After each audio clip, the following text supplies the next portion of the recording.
Bismillahirrahmanirrahim. Assalamualaikum warahmatullahi wabarakatuh.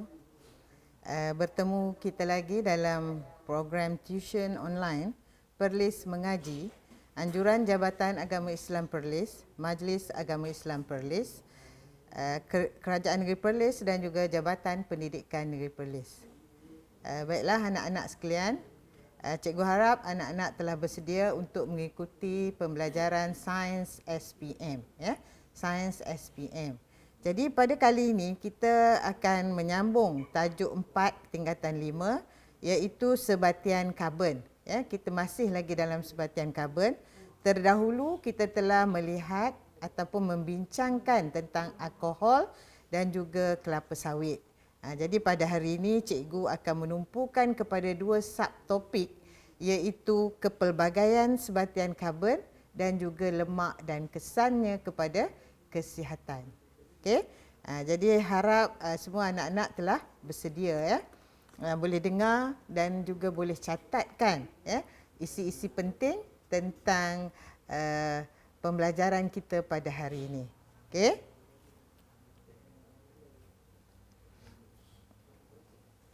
Okey, yang pertama sekali, ya, tajuk dia adalah sebatian karbon, kan? Tajuk besar, tajuk besar, tajuk 4 ni, dalam tingkatan 5 ni, tajuknya adalah sebatian karbon dan diikuti oleh pecahan-pecahan. Kita ada 5 pecahan. Jadi apakah yang dimaksudkan dengan sebatian karbon?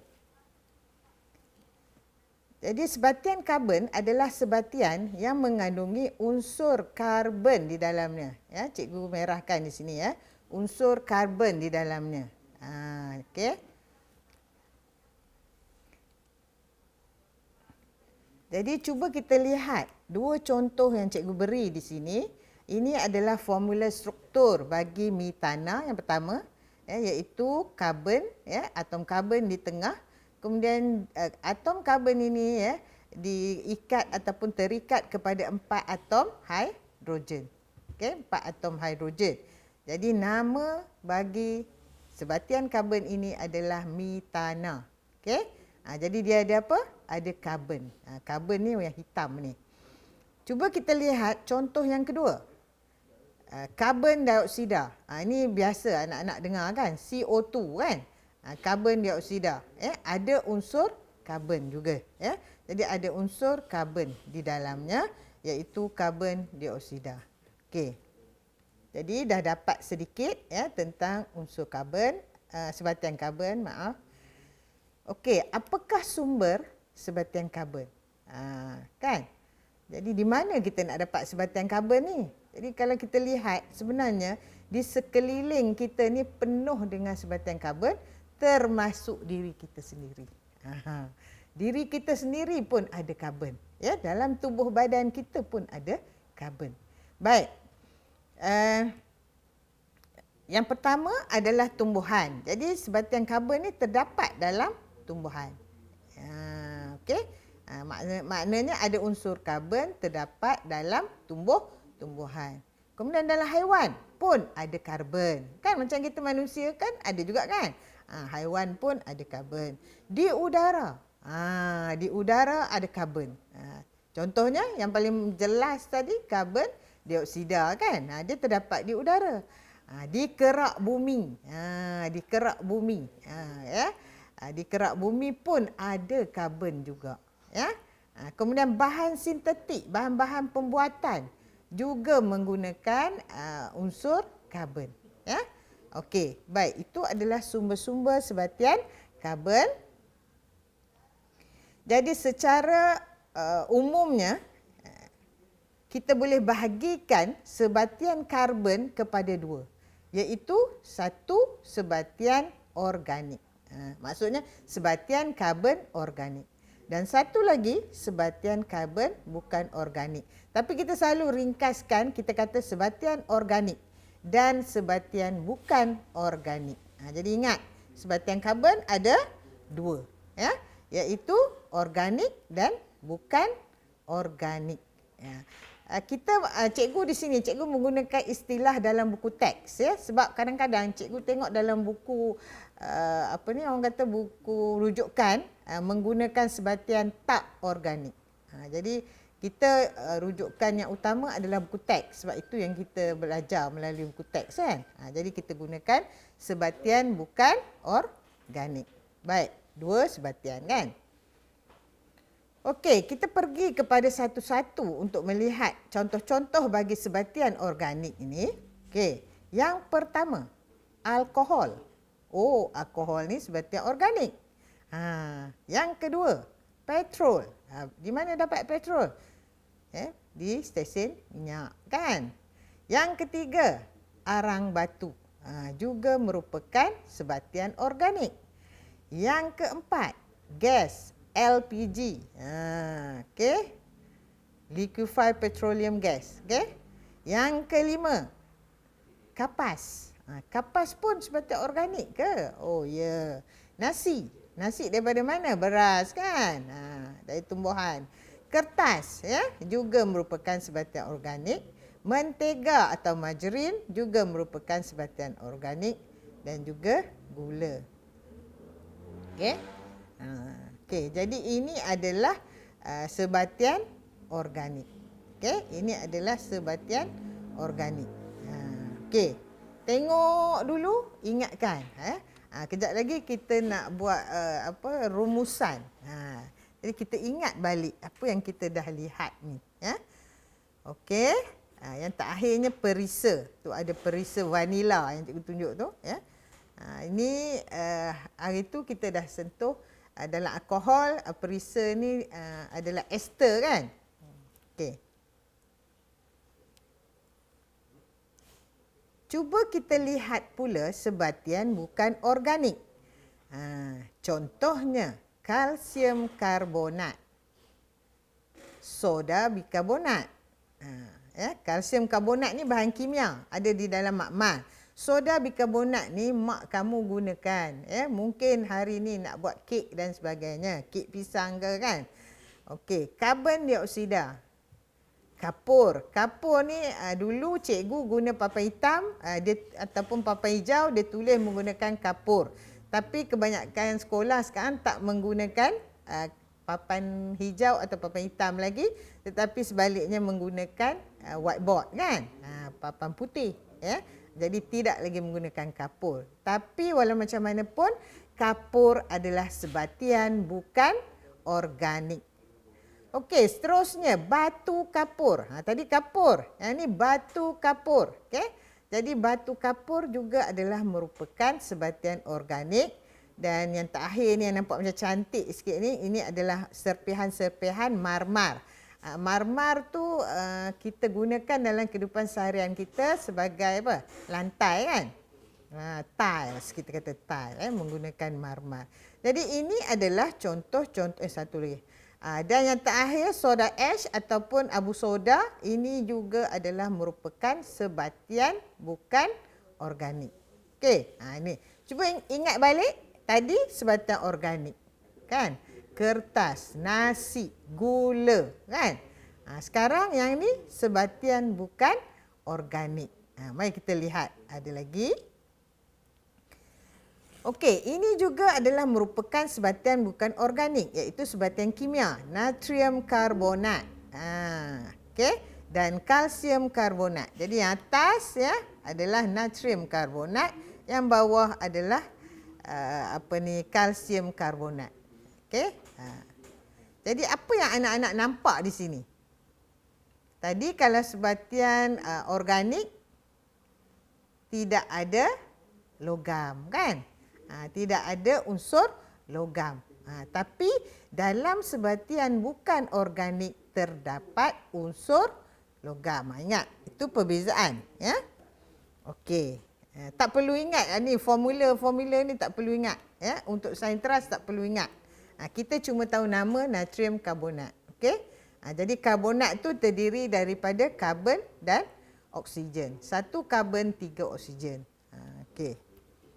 So, dia punya unsur-unsur yang terdapat dalam natrium karbonat ni, yang pertama natrium, iaitu sejenis logam aktif kan. Yang kedua karbon, yang ketiga oksigen. Okey. Jadi ini adalah contoh sebatian bukan organik. Begitu juga dengan kalsium karbonat. Dia ada kalsium, karbon oksigen. Okey, jadi kita dah melihat kepada sebatian karbon organik dan sebatian karbon bukan organik. Jadi bila kita imbas balik yang tadi yang cikgu dah tunjukkan, jadi sekarang kita nak bandingkan, kita nak buat perbandingan di antara sebatian organik dengan sebatian bukan organik. Okey, jadi kalau nak buat perbandingan selalunya lebih elok kalau kita gunakan jadual kan. Jadi kita buat dalam bentuk jadual lebih mudah.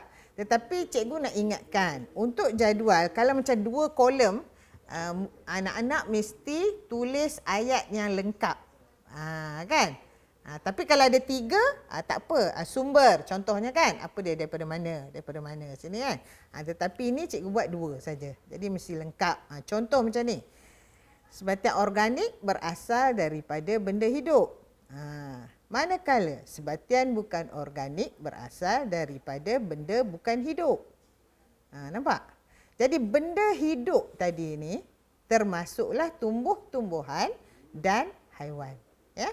Tumbuh-tumbuhan dan haiwan. Ini benda hidup. Nampak tak? Kalau kita kata benda hidup, benda bukan hidup, tak dapat markah. Sebab dia tak membawa apa-apa makna ataupun erti kan? Jadi hati-hatilah bila kita nak buat perbandingan. Dan kalau anak-anak tak menggunakan tabel atau jadual, kena tulis. Sebatian organik berasal dari benda hidup, manakala sebatian bukan organik berasal daripada benda bukan hidup. Baru dapat 1 markah kan? Okey, kita teruskan. Sebatian organik tidak mengandungi unsur logam, manakala sebatian bukan organik mengandungi unsur logam. Nampak? Itu perbezaan tadi kita dah tengok kan? Kemudian, dari segi kemudah bakaran, ya, sebatian organik ni mudah terbakar. Maksudnya kita cucuh saja, kita letakkan api, kita nyalakan, dia cepat terbakar. Tetapi sebatian bukan organik, dia lambat bakar. Ialah kita nak bakar marmar, letak api kat marmar kan? Sampai sudah tak terbakar. Ya? Okey, itu dari segi kebolehbakaran. Dan terakhir, juga berkaitan dengan haba. Jadi, sebatian organik ni takat leburnya rendah. Manakala sebatian bukan organik, takat leburnya tinggi. Jadi, apabila kita melihat kepada perbezaan ataupun perbandingan di antara sebatian organik dengan sebatian bukan organik ni, dapatlah kita membuat kesimpulan. Kalau ditanya, apakah yang dimaksudkan dengan sebatian organik? Jadi kita nak jawab macam mana? Kan? Kita boleh jawab antara 4 ni lah. Jadi maknanya kita boleh jawab sebatian organik ialah sebatian yang berasal dari benda hidup. Ataupun sebatian organik ialah sebatian yang berasal daripada tumbuhan dan haiwan. Nampak? Ya? Sebatian organik mudah terbakar. Macam itulah. Itu maksud. Jadi kalau sebaliknya, kalau dia tanya apakah yang dimaksudkan dengan sebatian bukan organik? Sebatian bukan organik ialah sebatian yang berasal daripada benda bukan hidup. Jadi soalan maksud ni, ya anak-anak, dia keluar dalam soalan objektif lah selalunya. Soalan objektif dia tanya soalan definisi. Okey, kita teruskan. Jadi cikgu anggap kita dah habis. Nanti kita akan tengok sikitlah soalan kalau kita sempat. Ya. Seterusnya kita pergi kepada hidrokarbon. Apakah dia kaitan hidrokarbon ni? Tadi mula belajar organik, bukan organik. Sekarang hidrokarbon. Okey, hidrokarbon adalah sebatian organik. Okey, yang terdiri daripada unsur hidrogen dan karbon sahaja. Ada perkataan sahaja. Only kalau bahasa Inggeris kan? Ya. Jadi hidrogen dan karbon saja. Sebab tu namanya hidrokarbon. Hidro ni untuk hidrogen, karbon, karbon. Jadi ada 2 ya unsur yang membina sebatian hidrokarbon. Baik, contoh ya. Contoh di sini ada 3 di sini, metana, etena, acetylena. Okey? Jadi metana ni C, karbon 1, hidrogen ada 4. Etena, karbon 2, hidrogen ada 4. Jadi karbon dan hidrogen sajalah. Manakala asetilena adalah 2 karbon 2 hidrogen.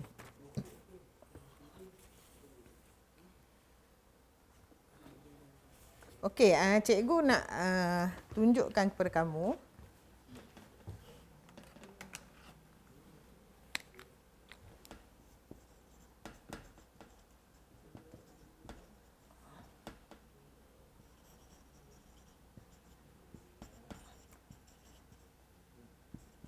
Okey, di sini cikgu tulis 4 jenis bahan bersama dengan unsur yang terkandung di dalamnya. Okey? Jadi untuk karbohidrat ada karbon, ada hidrogen, ada oksigen. Okey, cikgu buat simbol saja ya. Okey, untuk lemak juga ada karbon, hidrogen, oksigen. Itu kita dah belajar. Lepas ni kita belajar.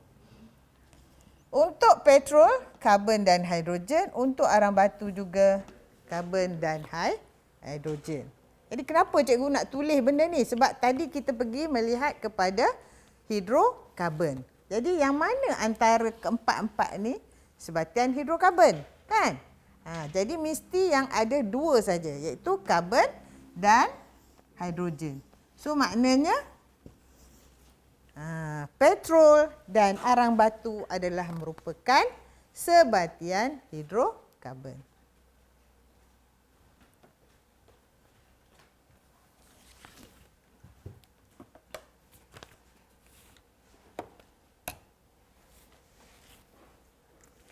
Baik, dari manakah sumber hidrokarbon ini diperolehi? Baik, ada 3 ya. Kalau ditanya apakah sumber hidrokarbon? Nyatakan satu sumber hidrokarbon.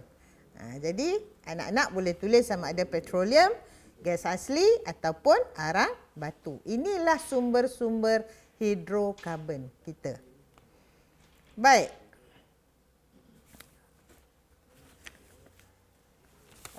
Sebelum cikgu teruskan,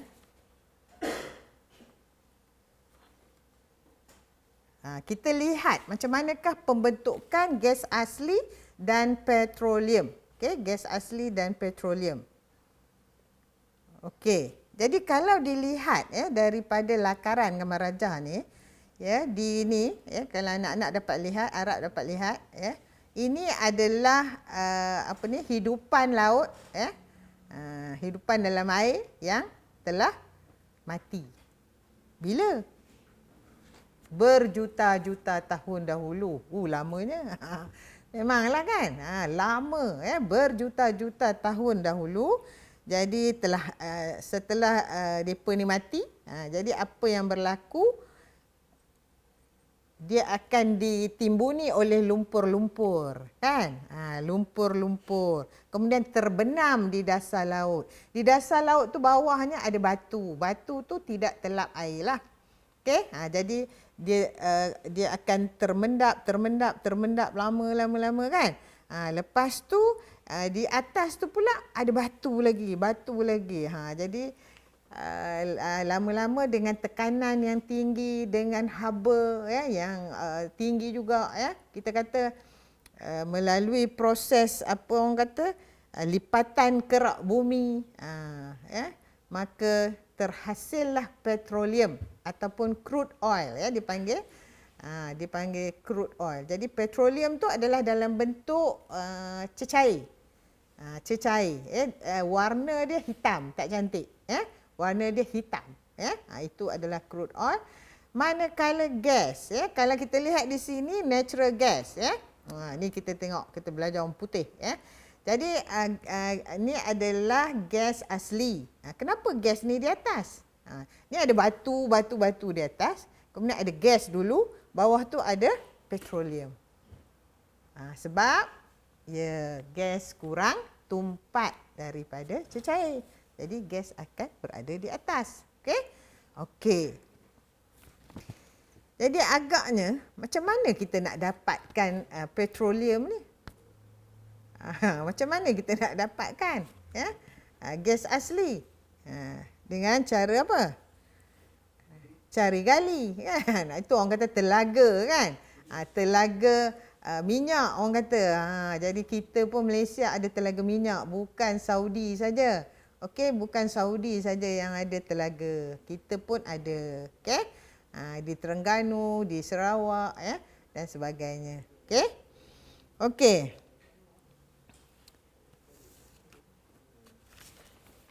Sebelum kita teruskan lagi,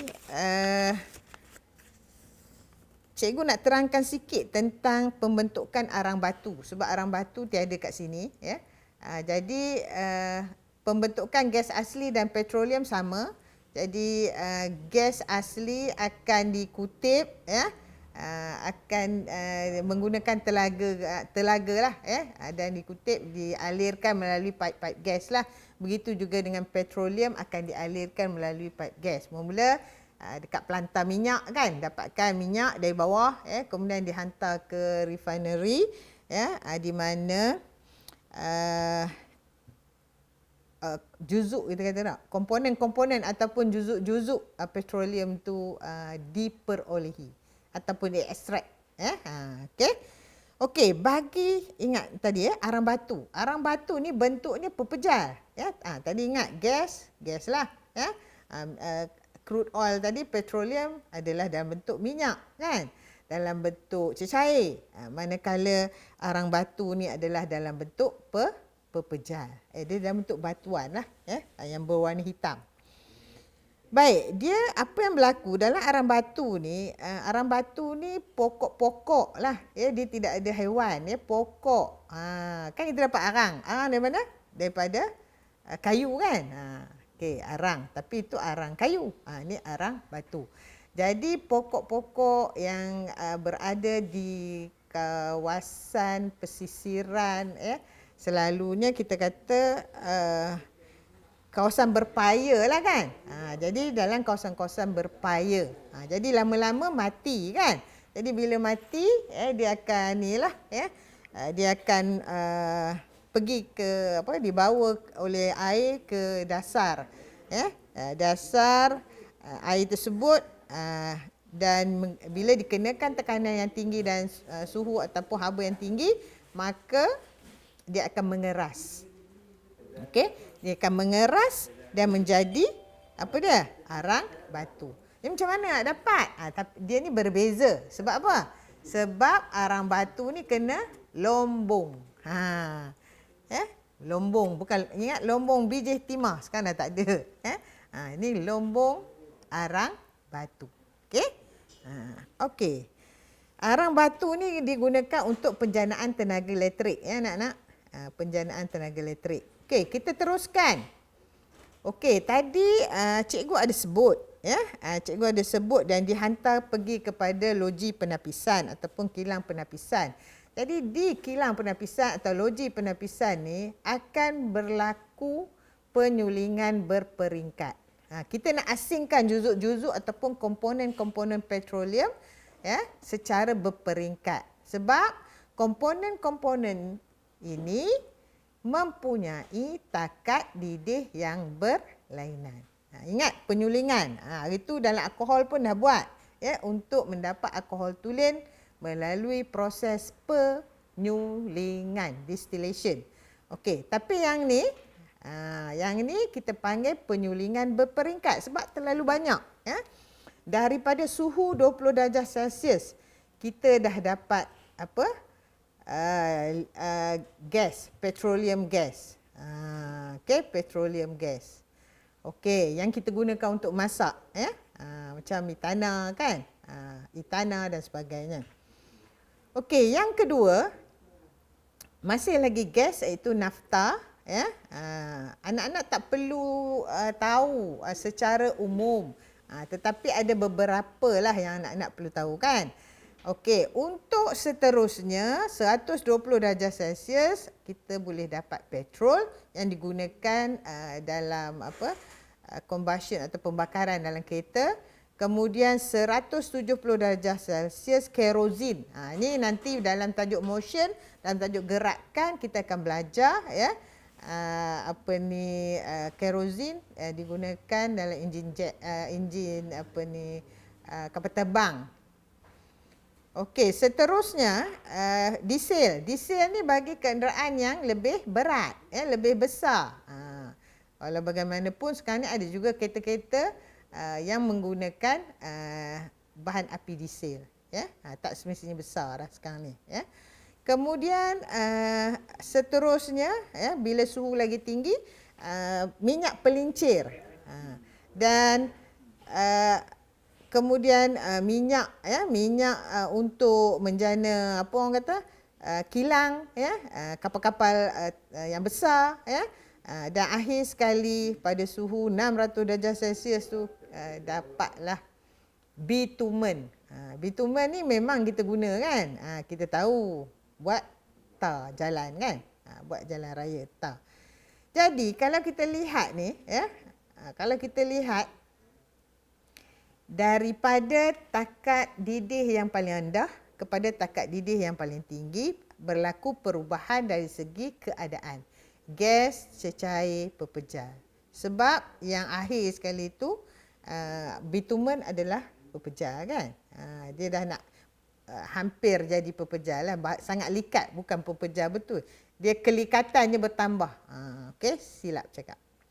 Okey, kelikatannya semakin bertambah, dia semakin likat. Okey. Okey, ada warnanya pun sama, semakin bertambah gelap. Okey. Jadi ini tentang penyulingan berperingkat, macam mana kita nak dapatkan peringkat-peringkat bagi sebatian hidrokarbon. Okey. Cuma cikgu nak ingatkanlah untuk tajuk hidrokarbon ni, iaitu kita mendapat petroleum, kita mendapat gas asli, kita mendapat arang batu. Ini semua adalah sumber-sumber tenaga yang tidak boleh diperbaharui. Betul tak? Petroleum hanya tahan 30 atau 40 tahun. Lepas tu dia akan habis. Jadi kita lah sebagai manusia, sebagai makhluk di bumi ini kena buat apa? Tidak melakukan pembaziran. Jangan lakukan pembaziran tenaga. Okey. Okey, baik kita sambung. Sebab kita ada satu lagi subtajuk, iaitu lemak dan kesannya terhadap kesihatan. Okey, tajuk lemak ni lebih mudah. Jadi yang pertama, lihat contoh-contoh lemak. Mentega, krim putar, minyak, daging. Daging pun adalah contoh lemak. Iyalah, cuba lihat tu yang putih-putih ni. Putih-putih ni lemak lah. Badan kamu pun kalau kita toreh, mesti ada lemak kan. Okey, ayam pun ada lemak kan. Baik, kita lihat contoh lemak lagi. Nampak ni, sebut je ayam, ada yang goreng. Pun ada lemak. Minyak, krim, sebagainya. Okey, lemak ni, dia dalam bentuk pepejal dan cecair. Tadi kita nampak ada minyak kan. Jadi kalau dalam bentuk pepejal, kita kenali sebagai lemak. Kita panggil dia lemak. Fats. Kalau bahasa Inggeris, F-A-T-S. Dia kena ada S. Kalau fat saja gemuk kan. Fats, lemak. Okey, contohnya inilah tadi kita dah tengok mentega tadi. Kalau dalam bentuk cecair dikenali sebagai minyak. Okey? Ini dia minyak. Macam-macam jenis minyak. Semua adalah sebenarnya lemak. Tetapi dalam bentuk cecair kita panggil minyak lah. Okey. Cuba kita lihat jenis-jenis makanan yang mengandungi lemak. Jadi jenis-jenis makanan yang mengandungi lemak termasuklah keju. Keju asal daripada mana? Daripada haiwan kan? Haiwan tenusu. Kemudian biji gajus. Ni biji gajus macam kacang, ada lemak juga? Ya, ada lemak. Minyak bunga matahari ada. Minyak apa lagi? Minyak kelapa sawit, minyak kelapa, minyak kacang. minyak lenga. Semua minyak-minyak ada lemak. Okey, kuning telur. Tu orang kata kuning telur ada lemak. Ayam pun ada lemak. Daging tadi kita dah lihat. Okey. Baik. Tetapi yang ni kita tak nampak. Macam jagung. Tak nampak juga kan? Ui, jagung pun ada lemak ke? Aku ingat tak ada kan? Okey, macam itulah. Buah kelapa sawit memanglah ada lemak. Kita baru saja belajar. Jangan pura-pura pula tak tahu. Okey, kacang tanah juga mengandungi lemak. Okey, jadi ini adalah jenis makanan. Dan contoh lemak tumbuhan termasuklah minyak kelapa sawit, minyak jagung, minyak kacang. Okey, sumber lemak haiwan daripada ayam, kambing, lembu, ikan. Ikan pun ada lemak. Ya, ikan pun ada lemak. Sebab tu kita kita ikan kod kan, lemak daripada ikan kod, lemak omega tu kan daripada ikan. Okey, ini adalah contoh lemak haiwan. Kuning telur, mentega, keju, minyak sapi. Walaupun dia minyak, tapi dia sapi. Sapi tu lembu kan? Okey, minyak ikan kod. Ni cikgu kata tadi, cod liver oil kan? Ini daripada haiwan. Sebab apa? Tadi kita tengok ada lemak daripada tumbuhan, ada lemak daripada haiwan. Sebab sumber lemak ni ada dua. Satu tumbuhan, satu lagi haiwan. Okey. Baik. Apa ni? Takkan Cikgu Yati nak ajar kimia? Bukan. Ini bukan kimia. Ini nak tunjuk pada kamu tentang molekul lemak. Okey, inilah molekul lemak. Kalau kamu ingat hari tu dalam kelapa sawit, cikgu pun dah ada sebut ni. Dia terdiri daripada satu molekul gliserol yang belah kiri ni dan 3 molekul asid lemak ataupun fatty acid kan? Inilah molekul lemak. Tak apa. Yang pentingnya kamu tengok apakah unsur yang terdapat di dalam molekul lemak ni. Okey, mari tengok perambang. Okey. Yang merah adalah oksigen. Jadi itu satu unsur oksigen. Apa lagi yang hitam? Hitam tu karbon. Satu lagi kelabu, hidrogen. Okey. Okey. Jadi, apakah yang terkandung dalam molekul lemak? Mudah ajalah. Karbon, hidrogen, oksigen. Kan? Tadi pun dah tunjuk dah. Kan? Jadi, molekul lemak terdiri daripada karbon, hidrogen, oksigen. Adakah molekul lemak hidrokarbon? No, tidak. Molekul lemak bukan hidrokarbon. Okey, kerana molekul lemak ada 3 unsur. Kan? Karbon, hidrogen, oksigen. Okey, next. Okey, lemak boleh dibahagikan kepada 2. Ingat tadi sebatian organik terbahagi kepada 2, lemak pun terbahagi kepada 2. Jadi lemak ni terbahagi kepada lemak tepu dan lemak tak tepu. Okey. Okey, apa pula lemak tepu? Apa tak tepu? Okey. Baik, kalau tengok gambar, dapat clue tak? Okey, lemak tepu contoh di sini mentega.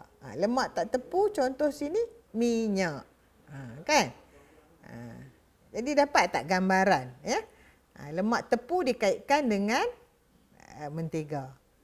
Mentega tu mai daripada mana? Mai daripada lembu kan?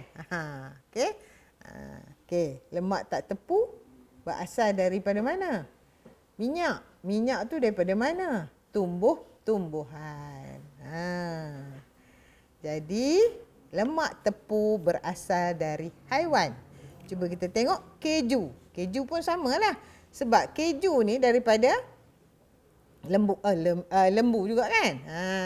Okey. Kambing pun boleh keju ni. Okey. Kuning telur. Okey. Mentega, daging. Ini adalah semuanya lemak tepu. Okey. Saturated fat. Okey, lemak tak tepu pula. Semua minyak. Cikgu kata apa? Kecuali satu. Minyak sapi. Minyak sapi bukan lemak tak tepu, tetapi sebaliknya minyak sapi adalah merupakan lemak tepu. Itu kena ingat. Okey.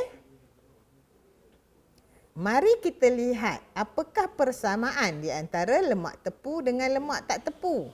Okey. Jadi ada 3 persamaan.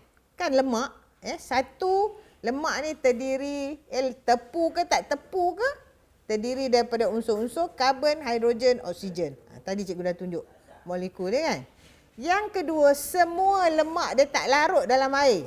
Bubuh kacau-kacau minyak dalam air, tengok minyak di atas kan. Kalau letak mentega pun dia tak akan larut dalam air.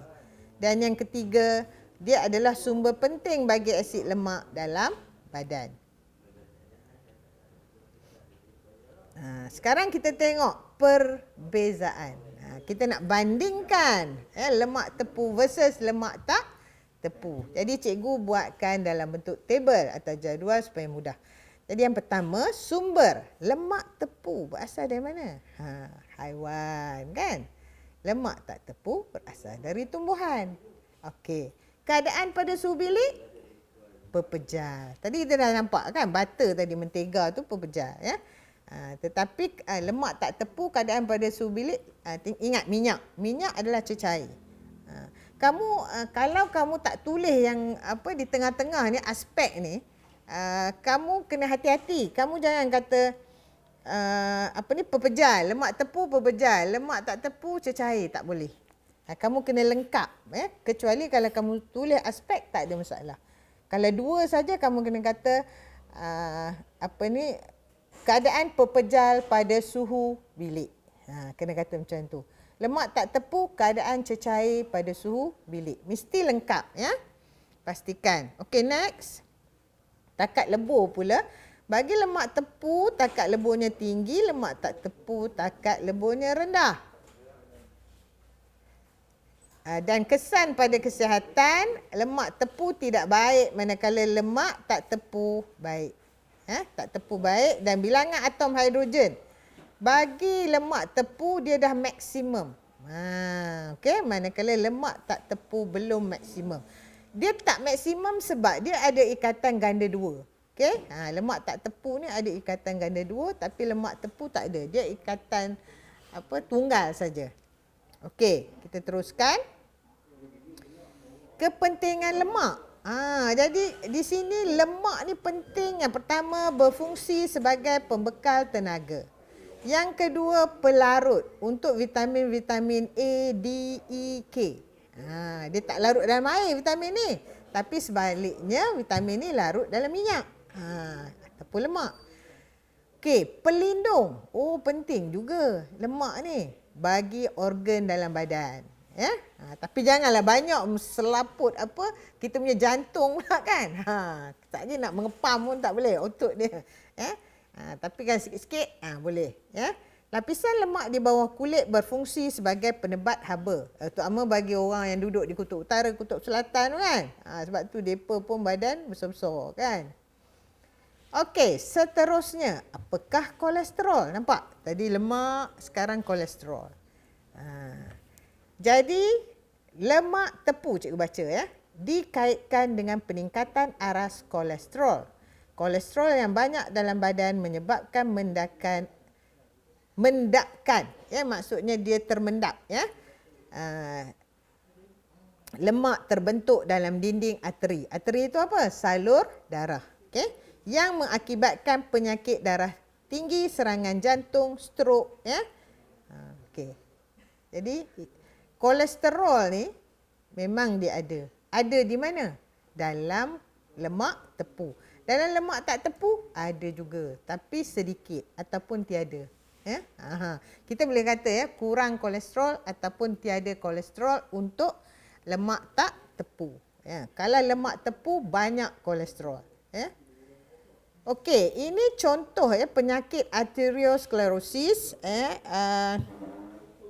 Arteriosklerosis ni adalah keadaan ya di mana enapan kolesterol tu dah menjadi banyak, dia mendap, mengeras sehinggalah menyebabkan laluan lumen menjadi kecil.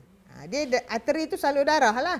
Jadi kalau banyak sangat kolesterol, duk makan lemak tepu banyak-banyak sangat, maka dia akan termendap. Jadi tinggal sikit je, sempit aja dah. Saluran darah kita. Jadi saluran darah ni mengalir dalam tu kan. Jadi dia pergi ke mana? Terutamanya pergi ke jantung. Jadi tak dapat dipam lah, jantung tak dapat dipam. Kalau tak dapat, macam mana tu yang boleh dapat? Stroke, boleh meningkatkan tekanan darah, jadi tekanan darah tinggi dan sebagainya. Okey, makanan yang bagaimanakah yang banyak kolesterol? Cikgu rasa ini semua tahu, ya. Ayam goreng, burger, cheesecake lah, apa semua kek-kek lah. Macam-macam kek. Okey, kesan lemak terhadap kesihatan. Yang pertama, pengambilan lemak secara berlebihan, terutama lemak tepu, menjejaskan kesihatan. Yang kedua, lemak tepu mempunyai kandungan kolesterol yang tinggi. Ingat tadi kita katakan. Kolesterol berlebihan akan terenap pada bahagian dalam dinding arteri dan lumen arteri yang sempit akan mengakibatkan tekanan darah tinggi dan arteriosklerosis. Pastikan ejaan betul, ya. Tergeliat. Okey, serangan sakit jantung atau stroke pun mungkin berlaku. Sebab tu orang kata ini adalah penyakit orang kaya-kaya. Betul tak? Orang kaya lah dapat beli makanan, burger beli RM8 kan? Nak buka puasa. Nak makan burger RM8, RM10, ya. Okey, hati-hati, walaupun kamu muda lagi, kamu kena jaga kesihatan. Jadi ini ulang balik bagaimanakah arteriosklerosis terbentuk. Jadi dia ada 3 tahap, ya, disebabkan makan daging, makanan bergoreng yang terlalu banyak, yang mengandungi lemak tepu yang berlebihan. Kita tak boleh kata minyak, ya. Kita kena kata makan makanan yang mengandungi lemak tepu yang berlebihan, ya, kerana dalam tu banyak kolesterol.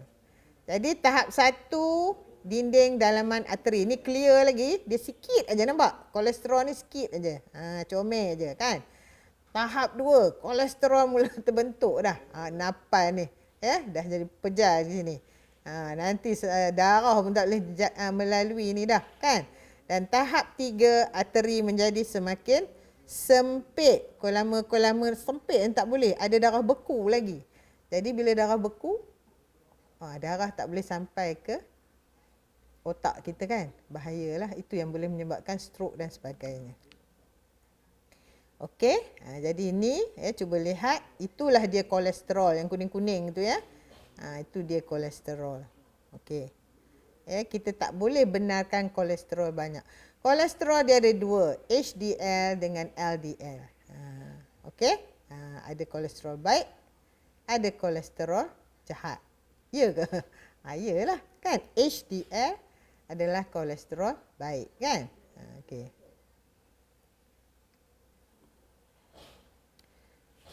Okey, yang terakhir, ya.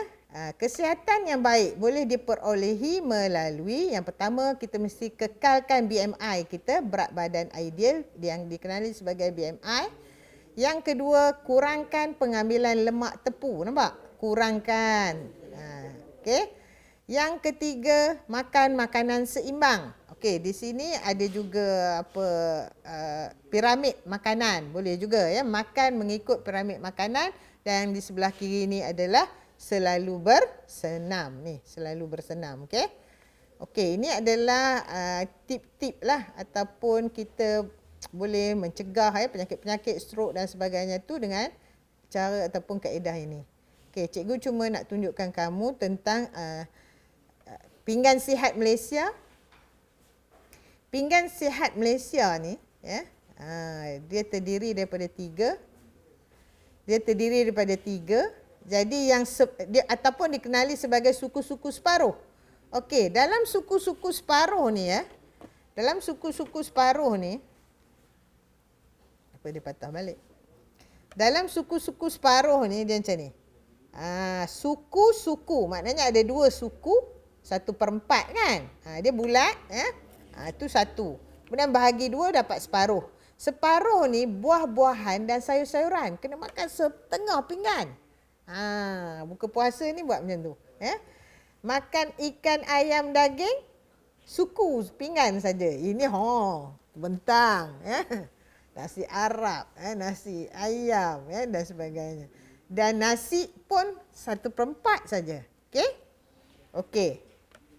Kita akan buat soalan, ya, satu saja sebab rasanya kita tak sempat ni.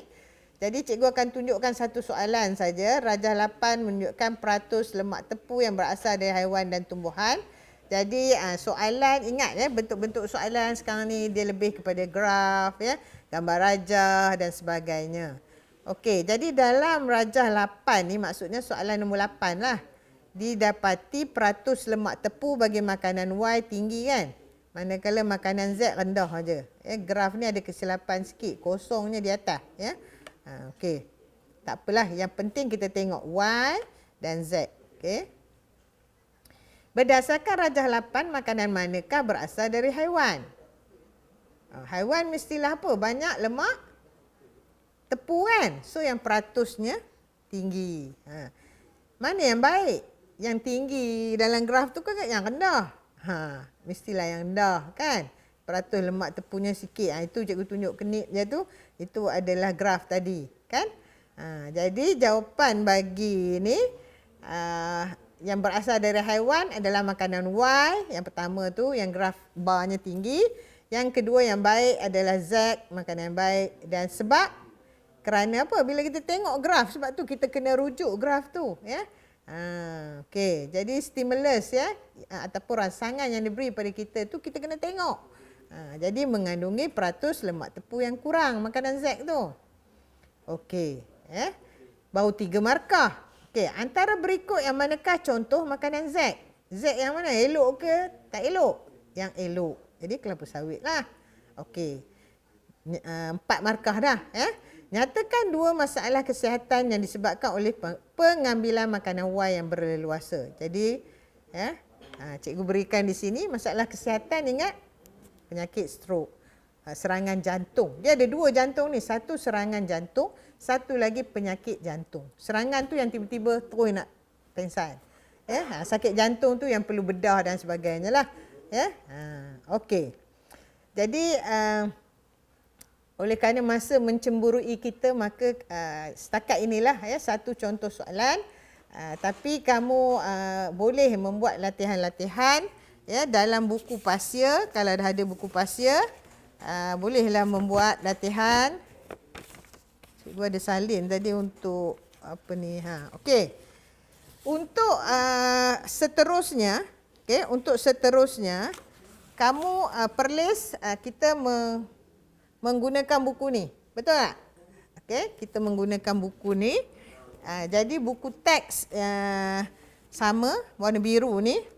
Buka muka surat 162, buat soalan nombor 3 iaitu membina konsep. Cuma tambah ayat tu dia tidak ada maklumat. Jadi kamu kena berikan ataupun nyatakan maklumat. Ada apa? Nasi lemak dengan burger. Okey. Jadi itu saja untuk hari ini, ya. Diharap anak-anak, ya, memahami, ya, apa yang telah cikgu sampaikan pada hari ini tentang sebatian karbon, ya, hidrokarbon, sebatian organik, sebatian bukan organik, dan juga lemak. Jadi hingga berjumpa lagi. Sebelum cikgu mengakhiri sebelum cikgu mengakhiri pembelajaran dan pengajaran pada hari ini, duduk rumah,